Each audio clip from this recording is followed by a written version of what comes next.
Hi, this is Mrs. Secor. Can you find this page in your notebook? It's parallel lines and transversals. Clearly we have two lines that look parallel. They're M and N. So we'll write that. M is parallel to N. And we have this line cutting through these parallel lines, and we call this a transversal. And what happens when we have a transversal cutting through parallel lines? Well, we get angles that are congruent to each other. These are called interior angles. They're in between the two parallel lines. I'm talking about angle 3, 4, 5, and 6. They're called interior angles. And then alternate means one's on one side of the transversal and the other one's on the other side.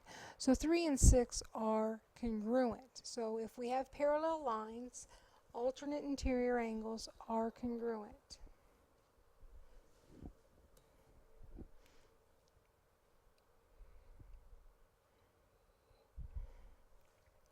All right, and alternate exterior angles are also congruent.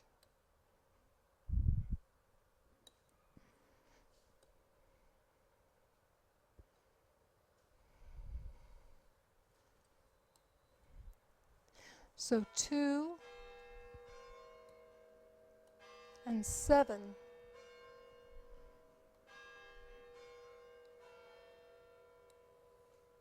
are congruent.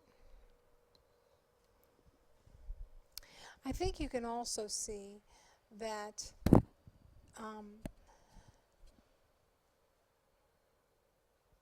2 and 3 are congruent because they're vertical angles, and 6 and 7 are congruent too.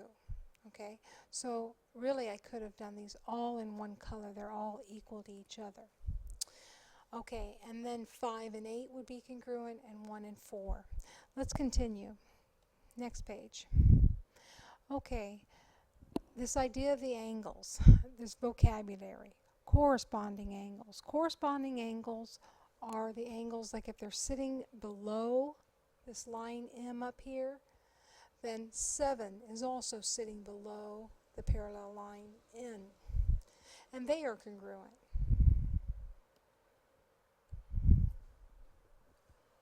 So corresponding angles are congruent. And then a little bit different, consecutive interior angles. That means if I go around 4 and 6, well, one of them's acute. That's obtuse, excuse me, and this one's acute.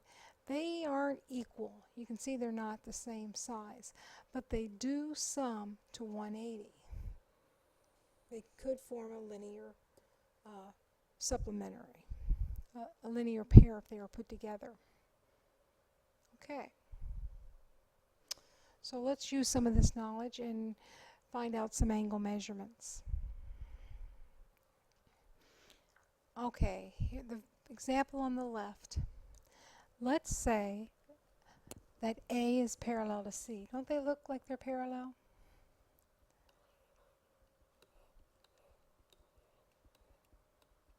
And let's say that angle, the measurement of angle 1 is equal to 70 degrees. Okay, we're also going to need this measurement in here. B isn't parallel. Okay, we can see it's going to intersect if it keeps on going. Let's say the measurement of angle 5 is 90. And we are to fill in all the measurements there. Okay, let's start with 5. Okay, because it's a 90-degree angle. 5's 90. Well, if that's 90, so is 6, right? Because they make a 180. And so is 8, because 5 and 8 are vertical. And 7 is vertical too. Okay. Now let's go deal with these angles up here, 1, 2, 3, 4, and 9, 10, 11, 12. All right, what did we say that angle 1 is? 70. So if angle 1 is 70, we know angle 4 is 70. Vertical angles, right? But we have some corresponding angles down here. 1 is sitting above the parallel line, so is 9, so it must be 70. And 4 is sitting below this line A, and 12 is sitting below, so it must be 70. Plus we got this vertical angle thing, right? There's patterns here. I think we need the other missing angles, which 2 would be 110, because we have a linear pair making a straight line, 180, and this is 110, 110, and 110. Let's put the little degrees up. Okay. A little more complicated. We have 2 parallel lines again. Let's say A is parallel to C. And this time we have 2 transversals. Let's focus on this over here. Oh, I guess I don't need to give you any angle measurements. They're already given. So A and C are parallel. All right. Can we find angle 1? Sure. These are a linear pair. So that would be 100. How about angle 3? Sure. These are vertical. 80.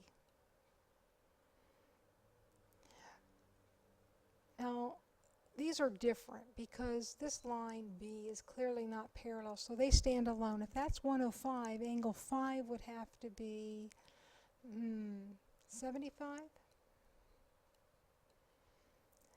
And angle 6 is vertical, so wouldn't that have to be 105? Now 9 and 10. What would 9 and 10 be? Well, they're related to this up here. The acute angle is 80. The obtuse angle is 100. The acute angle is 80. The obtuse angle is 100. And you can see these are alternate on each side, exterior angles on the outside. These are alternate exterior. Also these right here, they're corresponding, sitting below the line on this side. Okay. Now the right-hand side, we have more angles. Again, A and C are parallel. So let's start down here. I guess we have an angle right here, 85. That makes, if that's 85, that makes this angle be 95, because they have to sum to 180. And then, so 12 would be 95, because they're vertical, or sum to 180 with this one. Can we jump way up here and find out what 2 is?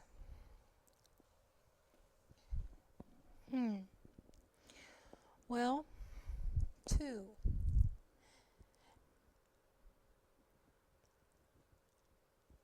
I think we can see that 2 and 85 are the acute angles, and this one's the obtuse.